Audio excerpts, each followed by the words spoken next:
This simple trick improved his success, retirement success, from 51 to 97%. So I'm talking to a guy today, he and his wife, and just a great conversation with these folks. Good people. He's just stressed. He said he's 40 to 50 pounds overweight. His stress level is high. He's got diabetes. I think it's type 2. That's type 1 I think you're born with or something like that. He's on just various blood pressure stuff. He's just, he's had a good job. He's had a good career, but he said, man, just traveling just is starting to really grind on him. He's getting ground down.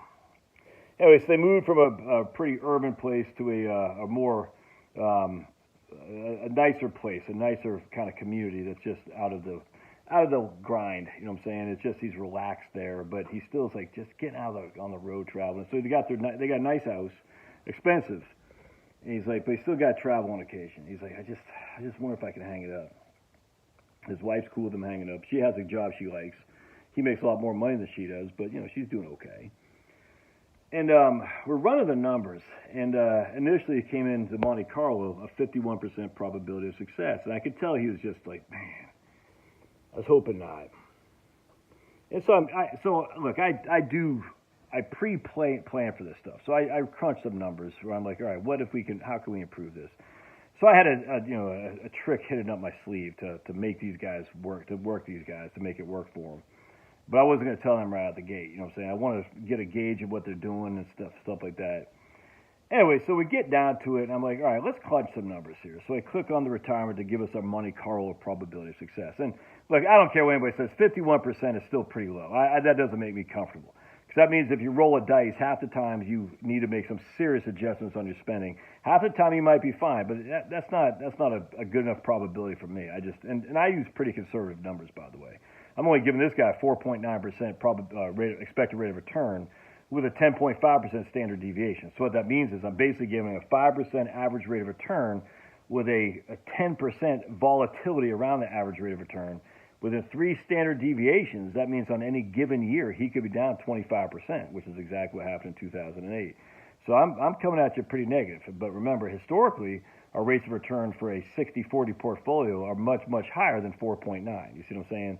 So I'm giving very low expected rates of return, very high volatility. And so he's only coming at 51%, and they don't even spend that much money. But the reason he's only coming in at 51% is because when they sold their house in their urban area and they moved to their more their retirement area, if that makes sense, they did take a mortgage, and they got a mortgage of $600,000 or so. And unfortunately, they bought the house when the interest rates were sky high, so they're paying like 8% or something like that. Now, they'll refinance at some point, but that's what we're talking about. But a $600,000 loan on a 30-year mortgage, I can't remember what the amortization schedule was, but that's a pretty significant mortgage interest plus principal payment. So I think they're paying like $50,000-$60,000 a year just on their house costs, if that makes sense. And that just sucks, dude. You know what I'm saying? Maybe it's even more than I just can't remember. I can't remember what the amortization was. So he's got about $1.8 million, and all in pre-tax money. And again, that kind of sucks too. And I'm like, man, you're only coming in at 51%, but let me show you what we can do. What if, when you retire, because he's still going to be on his wife's Medicare, or not Medicare, health care, because his wife has a job that she doesn't mind. She says, I like my job, my boss is awesome, my boss's boss is awesome. So the wife is, she likes what she does. And so he's now on her health care. Now, it's not cheap. I think they pay $800 a month or something like that for the health care for her. But because he's going to be on her health care until she hangs up the boots in a couple of years, she's going to still work until she's on Medicare. We don't have to worry about Obamacare stuff. So I told him, I said, what if you just took, $200,000 a year from your portfolio to pay off your mortgage? All right, so you got basically 1.5, I think you had 1.4 in his 401k. And we're going to say it's going to cost us, let's say $800,000 with taxes to pay off a $650,000 mortgage, whatever it was, I can't remember.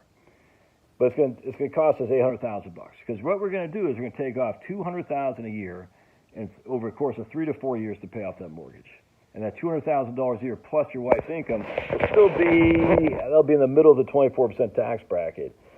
So you're going to lose for every $200,000, you'll probably lose $35,000 or so, or $40,000 or so, and I guess it's $50,000 actually. Is what I'm thinking. $50,000 or so in taxes. Yeah, that's what I did. $50,000. So it's going to cost them $200,000 in taxes exactly. So you're going to take out $200,000. That's $150,000 a year net because you're going to give $50,000 to Snippy Joe, and you're going to have $150,000, and you're going to pay off that mortgage in basically 450.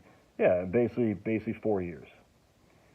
And that's going to coincide when your wife goes on Medicare. He will be on Medicare before that, and you don't have to worry about Obamacare stuff. Yeah, you're going to get hit with some taxes, but guess what? You don't have a mortgage to pay. And if we do that, your probability of success now goes to 97%. Why? Because we're not carrying that significant expense.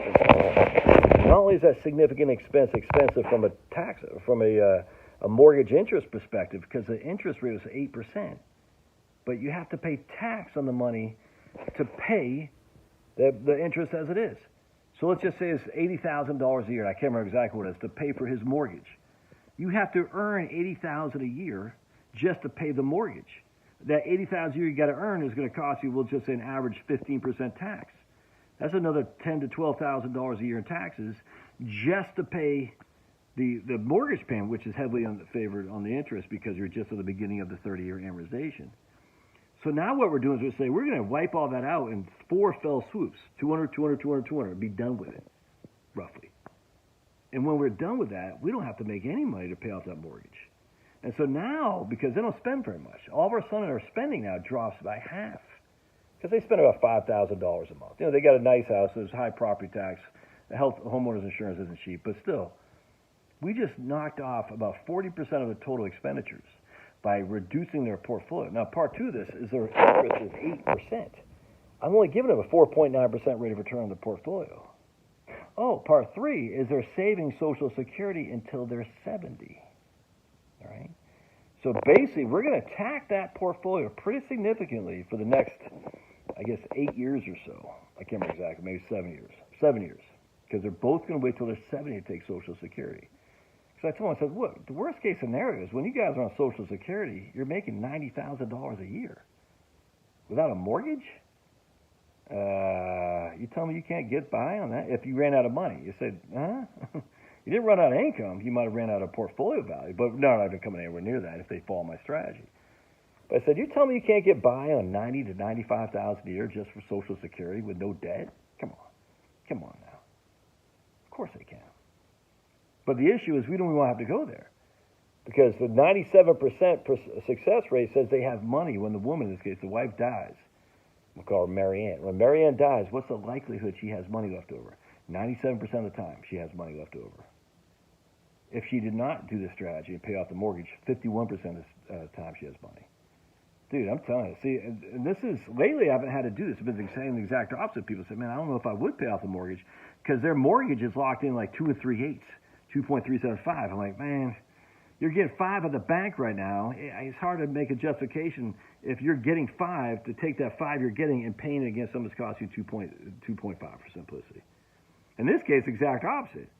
They're not getting, they're paying 8, and I'm only giving a 4.9 with all the volatility as it goes with it. Oh, but Josh, what about the growth of the portfolio? Dude, this is what I'm talking about. When you're in retirement, the growth is secondary.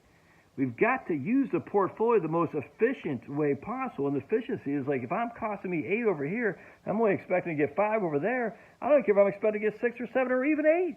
I still got to pay tax on the money. And on top of that, the portfolio isn't a linear rate of return. It's volatile.